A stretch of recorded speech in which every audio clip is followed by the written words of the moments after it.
Jumpa dengan saya Linda Wahyudi di podcast saya. Kali ini saya kedatangan tamu dari jauh, dari Jogja, teman dan saudara saya yang sudah malang melintang di dunia marketing atau bahasa kerennya itu sales.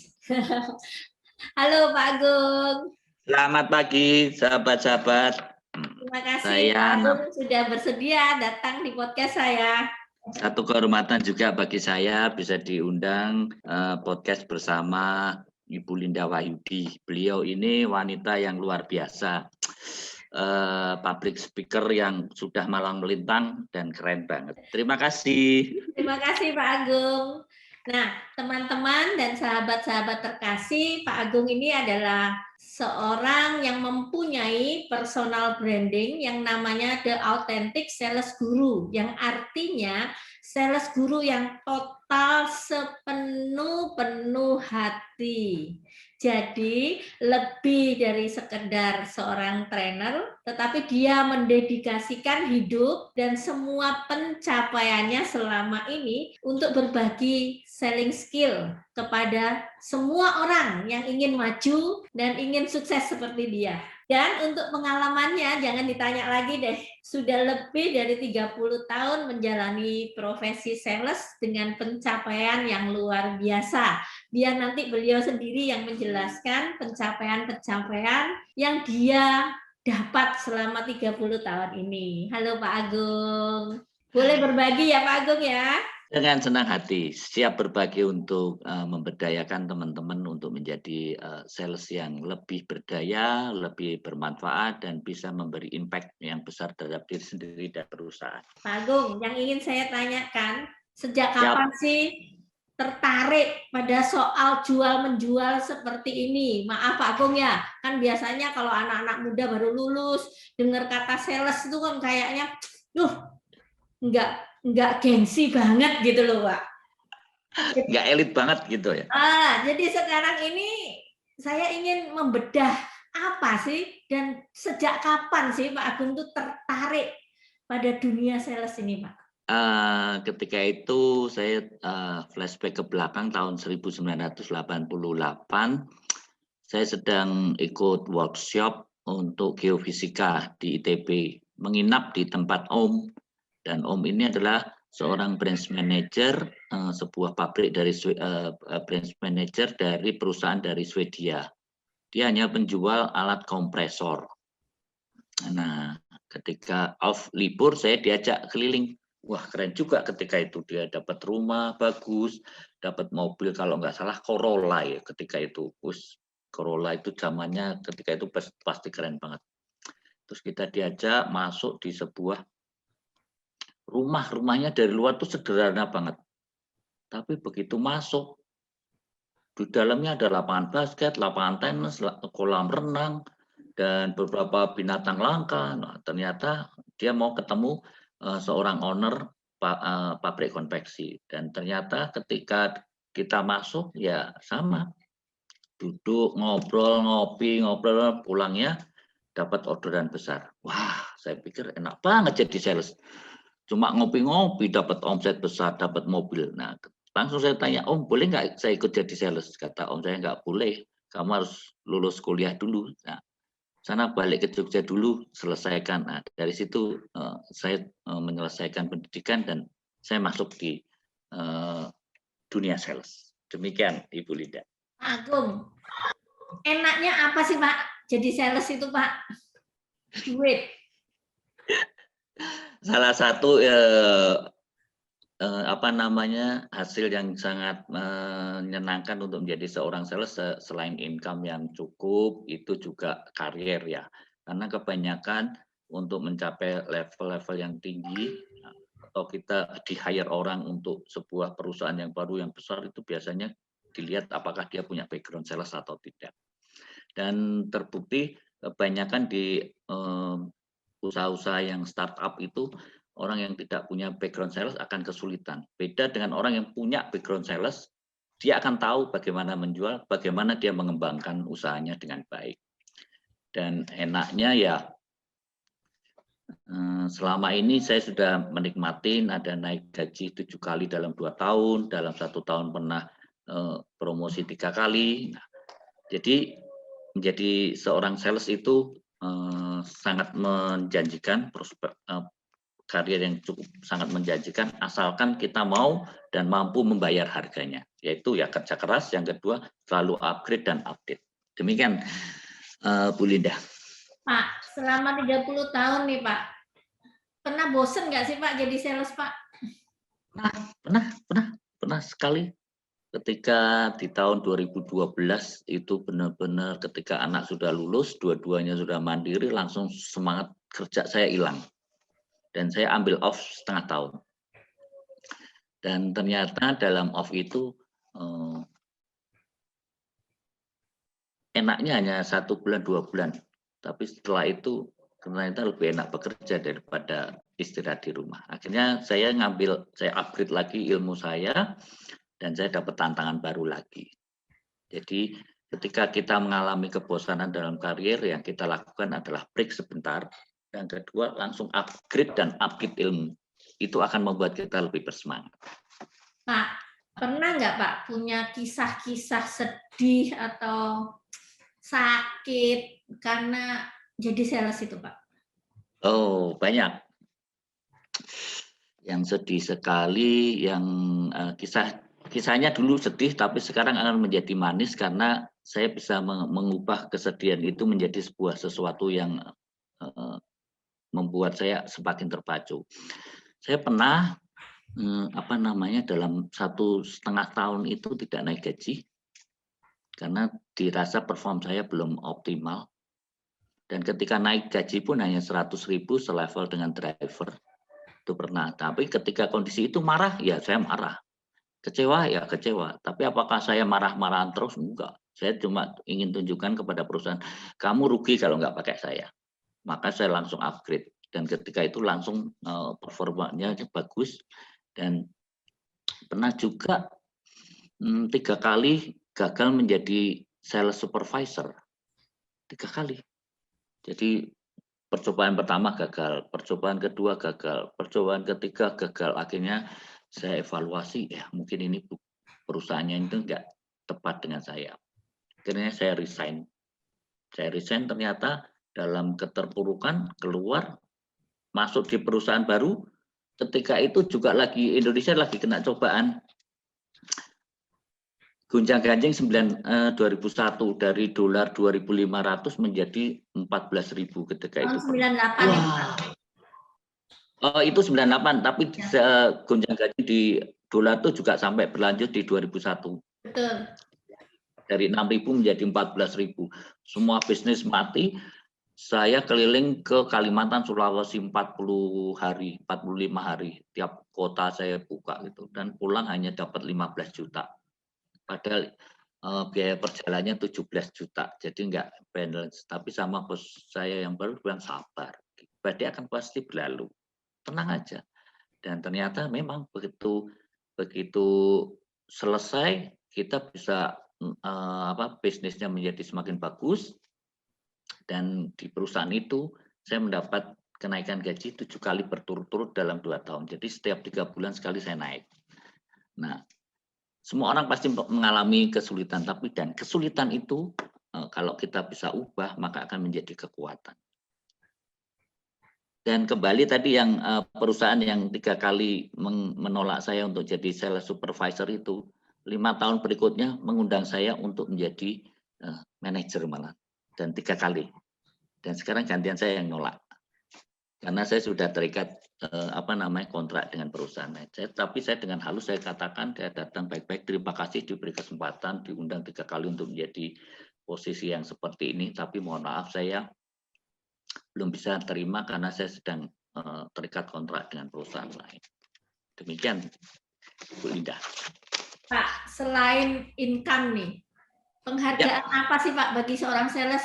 Maksudnya kan selama ini yang masuk di masyarakat itu penolakan aja gitu. Anak muda itu kan takut ditolak kalau jadi sales itu Pak. Nah, apa sih Pak? Maksud saya itu kebanggaan apa selain uang? Kan pasti ada, Pak. Tidak hanya penolakan gitu loh. Karena saya nggak masuk di dunia sales, kan saya tidak tahu gitu, Pak. Semua orang adalah sales. Ibu Linda ini luar biasa dalam penjualannya karena apa? Beliau itu dengan personal branding yang luar biasa diundang di banyak tempat. Itu juga penjualan dan beliau adalah sales meskipun dengan atribut yang lain. Oke. Yang kedua, penghargaan apa ya? Salah satunya adalah ketika kita bisa mendapat promosi jabatan ya. Saya masuk di perusahaan 2011 masuk di perusahaan pabrik dengan 750 karyawan, langsung masuk sebagai factory manager. Padahal di situ tuh banyak manajer yang lain yang sudah 20 tahun tapi tidak mendapat promosi dari ownernya. Tiba-tiba saya masuk jadi dari seorang sales masuk jadi factory manager. So saya nggak ngerti teknik tentang karena saya bukan lulusan teknik industri, yang saya lakukan adalah saya melakukan prioritas-prioritas. Oke, bagian teknik ini, bagian ini penjualan ini, bagian stok ini, bagian apa namanya purchasing ini. Nah, saya ubah dari situ, saya perbaiki dan 6 bulan berikutnya saya naik menjadi seorang general manager. Jadi teman-teman apapun profesi Anda, nah, sedikitlah paham tentang sales. Ini keren banget karena apa? Sales itu tidak hanya sekedar jual beli ya, tapi bagaimana kita menjual ide. Menjual ide adalah juga sebuah proses penjualan. Yang kedua, ketika kita negosiasi gaji dengan owner, itu juga proses penjualan loh. Terus yang ketiga, ya itu tadi. Jadi sales itu harus lulusan IPA, karena IPA itu ilmu pasti. Oke, kenapa ilmu pasti? Karena jadi sales itu pasti ditolak. So, terima penolakan itu juga sesuatu yang biasa saja. Saya waktu mahasiswa sudah terbiasa. Kenapa? 10 kali naksir cewek, saya bingung milih cewek yang mana. Kenapa? 10-10-nya nolak saya. Jadi saya dari awal sudah terbiasa ditolak 10 orang. Itu Bu Linda. Pak, apa sih Pak jurusnya atau punya kiat apa sih Pak supaya nggak ditolak gitu Pak? Oh, gampang banget. Serius. 1. Pahami dan berdamai pada diri sendiri bahwa penolakan itu adalah proses normal, biasa. Jadi yang ditolak itu mungkin produknya, bukan kita. Kenapa sales pada takut? Karena dia merasa ditolak itu adalah yang ditolak adalah pribadinya. Padahal enggak. Sebagai contoh, sekarang Ibu Linda masih punya apa namanya produk Android-nya keluaran 2021. Nah, saya datang dengan Android terbaru. Mungkin Ibu Linda menolak. Kenapa? Nah, Android saya masih bagus, saya belinya dari awal tahun, baru 6 bulan. Masa kamu datang lagi mau nawarin yang keluaran bulan Juli? Nah, yang ditolak itu sebenarnya produknya, bukan sayanya. Ditolak itu belum tentu tidak beli. Mungkin Januari tahun 2022 Ibu Linda mau beli. Jadi teman-teman, penolakan itu biasa. Yang ditolak adalah produknya. Mungkin dia belum beli sekarang, mungkin memang dia pengen, tapi mungkin duitnya mau dipakai buat yang lain, mungkin untuk renovasi atau apa namanya mau dihibahkan untuk dana sosial. So, teman-teman terima penolakan dengan baik. Yang kedua, supaya tidak ditolak dengan baik, jangan langsung jualan. Karena sales yang amatir itu fokusnya pada closing. Sales yang sukses itu fokusnya pada persiapan. Persiapan seperti apa? Ya pahami customer dengan baik. Demikian Bu Linda. Mungkin kalau yang takut-takut ditolak itu harus datang ke saya itu Pak. Ya betul. Beliau ini hipnoterapis top. Wah, sekolahnya saya tahu mahal banget itu. Di Malang ya? Di Surabaya sekolahnya. Pak. Oh, di Surabaya. Surabaya. Wih, Enggak, keren, soalnya Wong. begini Pak, kalau secara ilmu pikiran kadang-kadang mungkin masa kecil kita pernah ditolak atau di dalam perut kita pernah ditolak. Hmm. Jadi itu Mm-mm. itu nggak bisa Pak, cuma dikasih tahu bahwa jangan takut ya, kalau ditolak itu bukan kamu. Ya secara pikiran sadar dia tahu yang ditolak bukan saya, tapi produk saya. Tetapi Yap, yap, yap. bawah sadar itu dia Mm-mm. antennya itu siap terus Pak. Setiap ada penolakan itu ngantuk ke dia.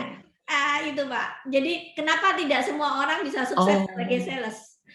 Walaupun misalnya di insurance ya Hmm. Pak, kan jenjangnya itu kan sangat Mm-mm. bagus, sistemnya sudah sangat luar biasa ya Ya, Pak. betul, betul, betul. Terus pendidikan dan Betul. pendampingan mereka kan terus menerus itu Pak, hampir seminggu bisa 2-3 kali. Betul, betul. Tapi kan tidak semua orang bisa sukses, padahal kan tangganya sudah Ya, kayak orang tuh sudah siap, kamu tinggal jalan aja.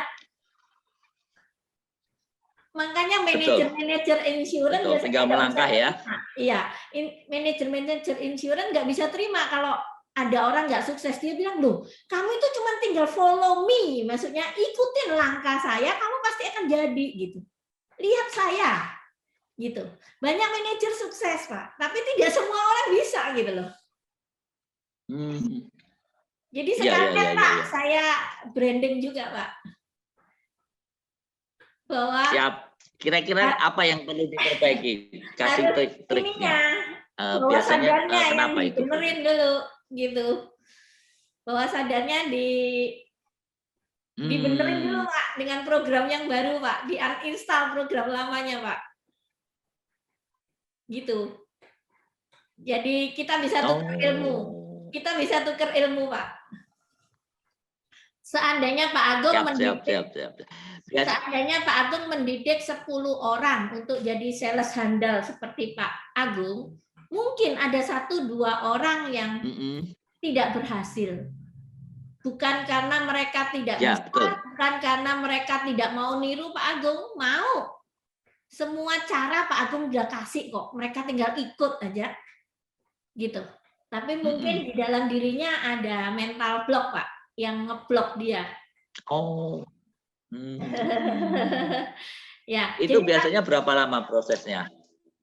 kalau ke hipnoterapi mah tinggal begini Pak. Gitu. Iya. Siap berbagi ilmu. Ya, berbagi info Pak. Oke. Jadi Pak Agung, thank you tadi itu betul-betul inspirasi buat saya. Bahwa yang ditolak itu bukan kita, yang ditolak itu adalah produknya. Itu tidak mudah Pak untuk bisa membedakan antara saya dan produk Pak. Ya, betul. Terutama maaf, mungkin saya bukan gender ya Pak, maksudnya bukan menyinggung soal gender, tapi terutama perempuan Pak. Oh, kenapa bisa begitu? Perempuan tuh secara psikologi itu bulat Pak. Dia sulit untuk mengkotak-kotakkan ini pekerjaan, ini pribadi, ini keluarga, itu sulit. Dia maunya bulat, sempurna Pak. Tapi kalau laki-laki secara psikologi itu kotak Pak. Dia bisa membedakan ini urusan kantor, ini urusan keluarga, ini urusan teman, dia bisa bedakan Pak. Jadi lebih simpel, so simple. Laki-laki itu itu simpel. ya. Iya, perempuan itu rumit Pak. Ini boleh curhat sebentar. Ya. Saya punya sales ya. Saya sudah berhasil banyak, tapi ada 3 terakhir ini. Ya itu tadi sudah saya lihat, saya kasih panduannya, tinggal melakukan, customernya sudah disiapin, tapi tetap omsetnya nggak bagus. Ketika saya lihat dia punya seperti low self esteem gitu loh. Nah ini saya yang kesulitan nih. Kira-kira kiatnya apa ya untuk meningkatkan dia punya self esteem lebih tinggi? Ya itu Pak. Jadi contoh produk yang tidak percaya diri, yang punya citra diri buruk itu sebetulnya contoh produknya itu saya Pak. Masa sih? Orang sukses begini. Ini sudah mengalami mengalami hantaman dan Pak. pembentukan dari Allah sendiri, Pak. Jadi begini nih, gitu. Boleh share gimana bisa turning point-nya dari low self esteem menjadi seorang pembicara publik yang keren? Ya, jadi salah satunya dengan menulis, Pak. Oh, menulis. Maksudnya menulis gimana? Menulis itu kan melibatkan motorik halus dan kasar manusia ya, Pak. Ketika kita belajar nulis saja dilatih dulu nyusun balok. Supaya motoriknya siap dulu. Baru diajarin megang pena kan, Pak. Iya. Oke, jadi menulis itu melibatkan motorik halus dan kasar manusia. Menulis itu melibatkan otak kanan dan kiri manusia. Menulis itu melibatkan otak sadar dan bawah sadar manusia. Jadi ketika kita menulis itu sama dengan kita berdoa dengan seluruh tubuh, Pak. Oh. Iya. Tidak hanya dengan pikiran dan mulut, tetapi dengan seluruh tubuh. Jadi suruh belajar menulis dulu. Suruh belajar menulis ya. Saya sukses, saya bahagia, saya damai. Semua yang saya kerjakan sukses. Walaupun mungkin orang tuh bilang, wah enggak, ini saya kan bohong nih, saya kan pura-pura. Enggak apa-apa, lakukan aja. Oh.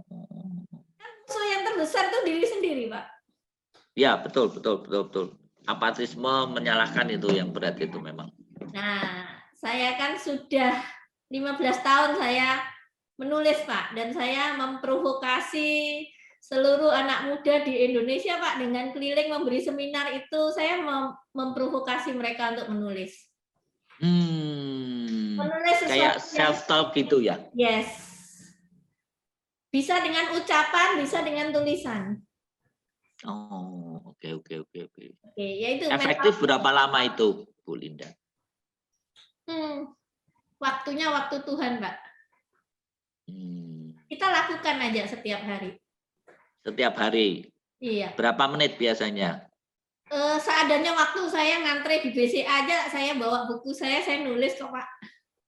Oh, self-stop dalam bentuk tulisan gitu ya? Iya, saya di airport kadang transit 7 jam, saya bisa nulis, bisa nulis surat sama Tuhan, bisa nulis surat sama diri sendiri. Kalau ada orang bilang, wah itu narsis, Bu, nggak apa-apa, buku-buku saya kan nggak usah dilihat dong. Iya, betul. Kalau nggak suka, nggak usah lihat. Betul. Ya, gitu, Pak. Jadi mungkin itu bisa dibagi ilmunya buat teman-teman yang sales. Siap. Karena kemarin juga saya sampai hopeless. Ini apa ya? Kayaknya ini ada mental block atau karena culture waktu masa kecilnya tidak pernah dapat apresiasi dari orang tua. Tapi masa saya bisa sih memperbaiki ini kan yang bikin saya putus asa. Ini kan tergantung kemauan anak itu untuk berubah itu. Ya, Pak. Makanya kakak saya dulu bingung kan, kenapa kamu yang pinter nggak bisa sukses di insurance, saya yang bodoh saya sukses. Semua yang saya ajarin sukses. Saya bilang iya, saya punya mental block masa kecil yang ya itu tentang bahwa saya nggak bisa gitu, suruh ini itu takut salah gitu karena saya bungsu kan, jadi kakak-kakak saya terlalu mencintai saya, jadi semuanya diatur, nggak boleh salah adiknya ini, akhirnya saya takut salah. Saking sayang. Tahun berapa itu turning point-nya? Maksudnya? Punya kesadaran untuk berubah itu tahun berapa dan dalam kejadian apa? Sudah lama pengen berubah, Pak, tapi saya nggak tahu bagaimana caranya. Oh. Kemudian saya ikut macam-macam seminar, terus saya ikut NLP, saya ikut hipnoterapi, terus saya mulai, oh iya, saya tergerak bahwa ini ilmu-ilmu mahal. Jadi saya harus berbagi kepada menengah ke bawah. Saya dengan cara saya keliling itu, Pak. Saya keliling Indonesia, saya minta sama Tuhan dikasih kesempatan. Saya tulis juga dalam 5 tahun saya harus jadi pembicara nasional gitu Pak. Saya tulis di kamar saya. Terus anak-anak saya selalu nanya tiap hari, Mami sudah jadi pembicara nasional belum? Kan anak-anak saya masih kecil. Terus? Saya bilang, waktu tahun keempat saya bilang cuma 3 Kalimantan yang saya belum, saya nggak punya kenalan, saya bilang gitu. Semua sudah, dari pulau kecil sampai pulau besar sudah, 3 Kalimantan. Baru ngomong tuh Pak di dalam mobil toh, itu perjalanan kami ke Kuta mau ngajak anak-anak jalan-jalan. Oh, ke Kuta. Ya, pulangnya sudah ditelepon sama wali kota Singkawang. Saya diundang. Wow. Jadi belum sampai 5 tahun Pak, saya sudah keliling Indonesia Pak. Anak saya loncat-loncat di mobil waktu itu. Karena mereka dengar kan saya telepon di telepon itu mereka dengar. Dia bilang, yes Tuhan baik, Kalimantan Tuhan baik gitu. Jadi Mami sudah tercapai yang Mami tulis begitu. Jadi gitu Pak. Jadi kita, harus ditulis ya. Keren, keren, keren. Siap, saya juga menulis Walaupun badai apapun Pak, enggak masalah. Walaupun yang kita lihat beda dengan yang kita tulis enggak masalah juga gitu. Betul. Hanya jadi lebih terfokus ya. Iya. Oke Pak Agung, balik lagi ke Pak Agung. Nah, siap. Pak Agung selama 30 tahun, pencapaian Pak Agung selain itu tadi bisa naik gaji sampai 7 kali dalam 1 tahun, dalam 2 tahun. Ya, dalam 2 tahun, terus naik jabatan terus. Nah, itu prestasi-prestasinya Pak Agung. Apalagi Pak, misalnya dengan ini saya mempunyai gerakan untuk membuat semua orang sukses atau bagaimana Pak? Jadi pencapaian Pak Agung yang kan ada yang kelihatan, ada yang di dalam Pak. Itu apa Pak? Coba dibagikan supaya teman-teman pada semangat nih bahwa mereka juga bisa melakukan something buat orang lain. Oke. Saya setelah mendapatkan banyak tantangan, rintangan, kegagalan itu saya merubah mindset bahwa saya akan belajar, dan ketika saya belajar saya akan bagikan supaya teman-teman lain tidak merasakan hal yang sama yang saya rasakan. Itu terus kembali yang tadi cerita saya gagal 3 kali menjadi sales supervisor di sebuah perusahaan yang akhirnya saya ditawari 3 kali berturut-turut jadi manajer. Itu ketika saya gagal, itu saya menyalahkan orang tua dan menyalahkan diri sendiri. Karena di perusahaan itu menjadi seorang pemimpin itu harus galak, harus tegas, terus Nah, saya tidak terlahir sebagai orang koleris. Saya ini terlahir sebagai orang melankolis dan pragmatis. Gimana bisa marah-marah? Saya juga stres ketika itu. Dan saya menyalahkan orang tua. Kenapa ya aku dulu dilahirkan jadi anak yang paling kecil, terlalu dilindungi. Yang kedua, saya nggak bisa marah-marah. Dan saya terpuruk di situ. Saya menyalahkan diri sendiri. Nah, saya titik baliknya ketika saya di perusahaan yang baru yang tadi naik gaji sampai 7 kali. Saya baru, ternyata aku bisa ya. Tidak harus jadi orang kolerik untuk sukses. Terus saya terpikir lagi, dapat klik, lupa dari siapa. Ya kenapa menjadi atasan itu harus galak? Kalau atasannya galak, marah-marah terus, itu berarti anak buahnya bodoh. Kalau anak buahnya pintar, nggak perlu marah-marah. So, jadikan anak buahmu pintar, maka kamu nggak perlu marah-marah. Klik dari situ. Dari situ begitu saya naik jadi sales supervisor, jadi manajer, saya selalu meng-hire orang dan saya didik total untuk dia pinter, itu satu. Ketika pinter saya juga pengawasannya akan menjadi lebih sedikit. Yang kedua, sekarang saya tidak hanya mengelola anak buah yang baik. Intensi saya adalah menciptakan pemimpin baru. Sales leader yang baru. Nah, 5 tahun pertama kemarin saya sudah bisa mempromosikan 5 orang. Dan sekarang ini saya sedang mempersiapkan 6 pemimpin baru di tim saya. Jadi ketika saya bikin anak buah pinter, dan salah satu skill untuk orang sukses adalah dimanapun bidang sales ataupun finansial dan lain-lain, salah satu faktor yang harus kita tingkatkan adalah leadership skill. Tidak harus menjadi bos, manajer, tetapi ketika kita bisa memimpin diri kita sendiri dengan baik, maka kita akan berkembang, kita akan sukses. Kalau kita nyaman memimpin diri kita dengan baik, pasti orang lain juga nyaman kita pimpin. Apakah anak-anak bangga dengan profesi Bapak sebagai sales? Dulu enggak. Di tahun 97 enggak. Anak saya yang paling besar malu, enggak mau sekolah. Dia bilang, "Papa, aku malu, Papa jadi seorang sales." Loh, kenapa?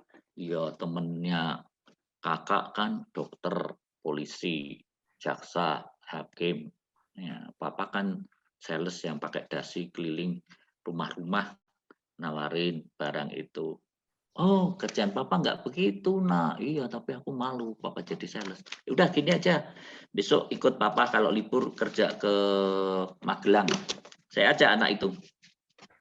Naik bis, kita ke Magelang. Begitu di Magelang ada 3 customer di situ. Begitu sampai sana jam 9, kebetulan anak saya itu lucu, montok, putih. Nah, saya dudukkan di sebelah saya.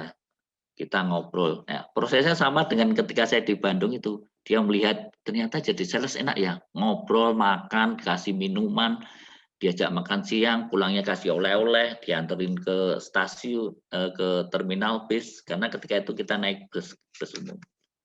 Dan di tempat, ketiga tempat itu mengalami hal sama. Jadi ketika pulang sampai di rumah, enak nggak jadi sales? Enak, Pak. Kenapa enak? Ya itu tadi. Ngobrol, ketawa-ketawa, kasih makan, diajak makan, pulang kasih oleh-oleh. Aku juga mau jadi sales. Dan sejak kejadian itu anak-anak juga bangga, dan kebetulan anak yang sekarang ini malu, nah, sekarang jadi kepala cabang di Sulawesi, membawai sales juga. Dan dia ketika 2-3 tahun yang lalu selalu menjadi top sales. Jadi dari malu sekarang menjadi dia merasa bangga bahwa profesi sales sangat menjanjikan. Demikian, Ibu Linda. Luar biasa, Pak. Saya jadi ikut bangga deg-degan ya, Pak. Udah, aku paling suka itu pertama kali melihat Bu Linda itu posting mau ke Irian. Wah, ngapain tuh ke Irian? Aku pantengin tuh FB-nya. Ngajar sales, wah keren banget ini hipnoterapis ngajar sales di Irian lagi, waduh. Pak, bagaimana strateginya supaya bisa jual mahal dan laku keras sih, Pak? Oh, sebenarnya kuncinya adalah satu, Bu Linda, untuk bisa menjual mahal. Itu tidak semua orang itu mau loh dengan harga murah. Serius. Banyak hal yang harganya murah ketika dijual seperti contoh ya. Kemarin ngelola UMKM. Dia jual emping di plastikin biasa. Harga 15.000, jualannya sulitnya setengah mati. Dia dibilang mahal dan lain-lain. Akhirnya oke, kita rubah branding ya, oke. Emping yang sama dirubah kemasannya, dibeli plastik yang bening, yang tebal, yang keren gitu, plus didesain dikit. Hanya modal tambah sekitar modal untuk plastiknya itu tambah 1.500. Dia jual 22.500. Ternyata laku keras. Jadi tidak semua orang itu mau jual beli harga murah. Itu satu. Yang kedua, pengalaman pribadi. Saya pernah ke Gorontalo, Ibu Linda, sama sales dealer saya. Dealer saya itu berarti ngambil barang di tempat saya, dan karena supaya nggak perang harga, kita kasih merek yang lain. Modal saya 75.000. Sama-sama modal 75.000, cuma beda merek. Barangnya sama. Ketika sampai di Gorontalo, saya nggak enak karena masuk di toko yang sama. Waduh, tak jual berapa ya, modalku 75. Ya sudahlah, aku jual 100.000. Ketika itu lampu emergency lagi booming. Ketika itu memang listrik sulit. Jadi kalau saya jual 100.000, saya kan nggak banting harga di depan dealer saya. Itu satu. Dan tapi apa terjadi? Saya nggak laku di situ. Saya masih ingat ada toko namanya Raja Wali di Gorontalo. Namanya Om Stefanus. Maaf Pak GM, saya nggak bisa ambil barang Bapak. Saya ambil dari Ko Anton ini. Loh kok ambil dari Ko Anton? Iya, barangnya Ko Anton lebih bagus, lebih tahan. Yang pertama, Pak GM kesini kan 3 bulan sekali, dia 1,5 bulan sekali sudah nongol. Udah barangnya bagus, lebih rajin datangnya. Terus Bapak ambil berapa? Saya udah ambil dia itu 50 karton, satu karton. Kira-kira dia dapat omset itu 200 juta dari satu kali transaksi itu. Wah, boleh tahu Pak berapa harganya? Dia jualnya 115. Saya jual 100.000 nggak laku. Dealer saya jual hal yang sama, barangnya sama, cuma beda merek karena dia ngambilnya dari saya 115. Dia untung cuannya gede banget. Dari situ saya bilang, oh iya ya, harga murah tidak selalu menjamin. Satu, yang penting adalah karena tokonya itu sudah kenal dengan Ko Anton. Yang kedua, tokonya itu di Ko Anton itu datang rutin 1,5 bulan sekali. Saya 3 bulan sekali. Yang ketiga, saya dari Jakarta, Ko Anton dari Surabaya. Kalau ada barang retur ke Jakarta sulit yang setengah mati. Ke Surabaya lebih mudah. Jadi servis lebih mahal, dikenal orang lebih banyak, sehingga harga mahal atau murah itu sebenarnya adalah persepsi saja yang ada di otak customer, dan persepsi itu bisa kita mainkan. Luar biasa Pak, ini ilmu langka nih Pak. Jadi bisa jual mahal ya Pak. Ya, apalagi ngomong jujur aja, dengan personal branding sekeren Ibu Linda, pasti orang tidak kenal. Contohnya ya sudah terbukti tiba-tiba gubernur atau dari tadi Kalimantan nelpon sendiri. Kan kalau bukan orang yang punya personal branding yang bagus, nggak mungkin ditelepon seorang pemimpin daerah. Demikian betul nggak? Terima kasih Pak. Saya sekarang jual jamu Pak. Orang Oh, lain jual jual jamu. kunyit asem Pak. Orang lain jual misalnya 4.000, 5.000, saya jual 15.000. Keren. Karena ya satu orang sudah trust juga sih dengan nama besar Ibu Linda. Dan saya memang buat dengan sungguh-sungguh dan dengan mutu yang baik, sampai pancinya pun saya pakai panci yang khusus untuk jamu. Oh, ada ya? Ada sendiri ya? Spesial ya? Kalau kita minum jamu godokan Chinese itu Pak, itu pancinya harus ini, harus itu ada Pak. Oh, pantesan. Kok Ya, rasanya kalau beli di tempat sama dibawa pulang rasanya beda, ternyata itu ya. Jadi saya bilang ya mungkin saya nggak jual banyak, tetapi saya benar-benar memang orang yang pengen nyari jamu yang Kualitas. ya. Betul. Seperti itu Pak. Jadi terima kasih untuk ajarannya Pak Agung. Saya mah bukan orang jualan, tapi ya sudah saya, karena mungkin papa mama saya jualan dari kecil ya, mau enggak mau lihat dengan mata, dan itu ilmunya keluar sendiri gitu ya.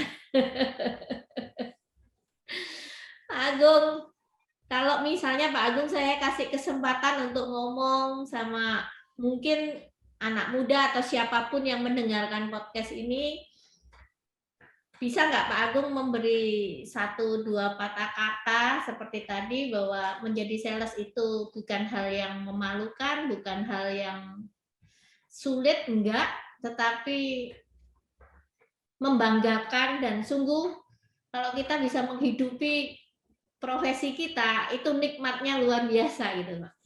Coba Pak. Oke, teman-teman sahabat muda, untuk menjadi seorang sales itu sangat menarik. Kuncinya satu ya, selalu upgrade dan update ilmu penjualan. Apapun profesi kita. Oke, apakah itu accounting, lawyer, ataupun juga HRD, kemampuan kita untuk menjual diri akan menentukan bagaimana kualitas posisi yang akan kita dapat. Dan ketika Anda berprofesi menjadi seorang sales, teman-teman berbanggalah dan berbahagialah. Kenapa? Sales itu meningkatkan harkat hidup seseorang. Banyak orang. Ketika kita punya omset sekali transaksi seumpama ini 200 juta. 200 juta itu dalam satu perusahaan pasti profitnya udah besar. Yang satu mendapat profit, yang kedua memberi pekerjaan. Dengan 200 juta itu ada kepala gudang yang harus mempersiapkan diri, ada bagian ekspedisi yang harus mempersiapkan diri, ada bagian administrasi yang harus cetak nota, ada bagian accounting yang melakukan penyimpanan dan pengaturan keuangan. Jadi ketika satu orang sales sebenarnya dia menghidupi 5 orang di kantornya. Dan 5 orang kantornya itu income-nya akan menghidupi orang yang di rumah. Mungkin sekarang di keluarga satu rumah 3 orang. Jadi seorang sales bisa menghidupi 15 orang untuk hidup layak. So, nikmati proses untuk menjadi seorang sales. Karena menjadi seorang sales juga profesi yang menjanjikan dan membanggakan. Demikian, Bu Linda. Luar biasa, Pak. Thank you. Itu berlaku buat saya juga. Terus yang kedua, Pak, ya, di luar sales menyales ini, Pak, ya, ada satu hal mungkin, Pak, yang ingin saya tanya. Personal branding. Apa itu? Nah, saya itu sedang merenungkan 1 tahun yang lalu, tapi kemudian saya hentikan. Saya sebetulnya kepingin buat presentasi mengenai personal branding, Pak.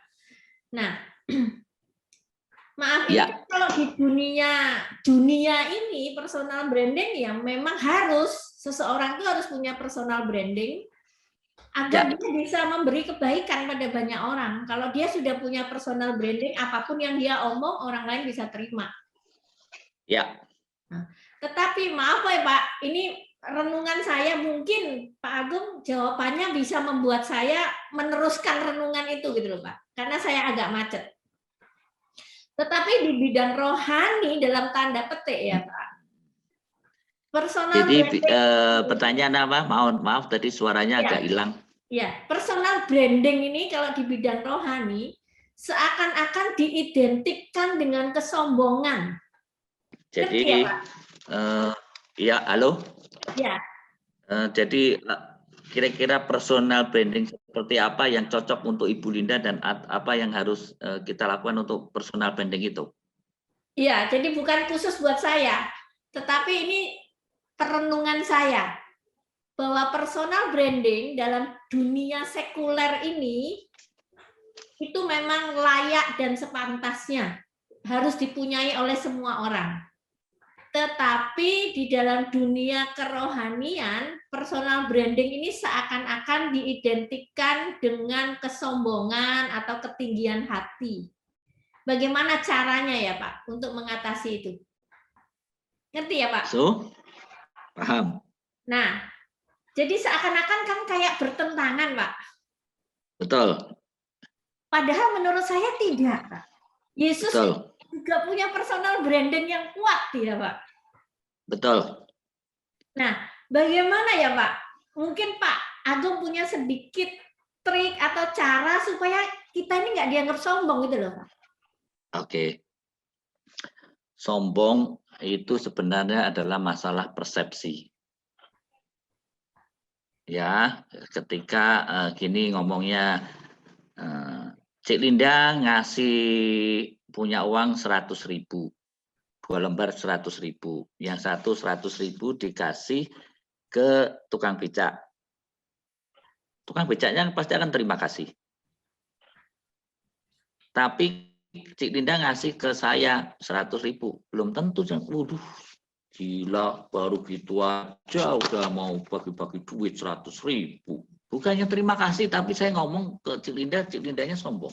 Oke, jadi persepsi sombong itu 2 hal. Satu dari pihak orang lain, karena orang lain menganggap apa yang dilakukan seseorang itu tidak sesuai dengan apa yang dia inginkan. Jadi makanya saya menganggap Cik Linda sombong. Satu, persepsi sombong juga bisa karena faktor diri kita pribadi. Karena ketika kita melakukan personal branding sebagai seseorang yang religius tapi tidak berdasarkan dengan hati. Sekarang kan banyak juga nih orang nyumbang tapi nyumbangnya dilihatin di sosial media, memanggil ini. Nah, itu salah satu orang sebenarnya ingin membangun brand sebagai orang yang baik, care, tapi dengan itikat dan intensi yang berbeda. Jadi, bagaimana supaya kita personal branding kita sangat match dan baik di bidang rohani, ya gampang. Apa yang sudah Cik Linda lakukan, saya sangat keren sekali karena Cik Linda itu punya personal branding seorang public speaker, seorang memberi rohani, orang yang punya nilai-nilai religius yang bagus. Dan saya juga melihat Ibu Linda ini di sosial media menunjukkan keikhlasan dalam kehidupan sehari-hari. Kepada suami bagus, kepada anak keren, kepada cucu apalagi. Dan saya perhatikan di sosial media, di Facebooknya ya, Ibu Linda keren banget. Orang selevel si Ibu Linda, saya masih ingat berapa tahun yang lalu masih mau melakukan jual es mambu yang secara rupiah tidak banyak, tapi mau melakukan dan itu tulus. Nah, itu keren banget. Dan ketika kita melakukan dengan tulus, kita lakukan dengan untuk memuliakan Tuhan, tapi masih ada orang yang bilang kita sombong, itu bukan problem kita, itu problem orang itu, karena dia punya problem bahwa dia dalam mindsetnya semua orang itu sombong. Bahkan ketika kita kasihkan sertifikat tanah kita pada dia, malah dia bilang sombong banget, padahal kita ngasihnya tulus. Jadi personal branding ini dengan kerohanian juga bisa sejalan ya Pak? Dengan sangat serasi, asal kita lakukan dengan hati yang tulus. Kita lakukan grow in truth, yaitu kita lakukan semua untuk memuliakan Tuhan. Grow in care, ya kita lakukan semua itu untuk sesama. Soalnya saya lagi mempersiapkan presentasi untuk bidang kerohanian yang berjudul personal branding, Mbak. Wow. Sudah lama sekali itu, Pak. Orang yang tepat menulis hal yang tepat. Keren. Sudah lama sekali saya renungkan itu, Pak. Cuman saya ingin masukan-masukan dari seperti Pak Agung yang memang bergerak di bidang personal branding. Jadi supaya saya nggak salah aja. Thank you so much, Pak, untuk masukannya. Lakukan sesuai dengan hati nurani, intensi. Menurut persepsi orang itu urusan mereka. Selamat untuk bukunya, kita tunggu dan jadi pemesan dan bersama. Iya, ya Pak. Persepsi orang lain adalah urusan mereka, bukan urusan kita ya Pak. Baik teman-teman, shalom. Terima kasih banyak sudah mendengarkan podcast kami. Semoga podcast kami ini memang benar-benar memberi inspirasi, memberi sesuatu nilai positif bagi kehidupan setiap orang yang mendengarkan. Thank you banget Pak Agung sudah menyediakan waktu, walaupun putus-putus terus, tetapi Pak Agung dengan telaten berapa hari ini terus membantu saya untuk menyebarkan kebaikan. Thank you. Terima kasih. Terima kasih. Shalom.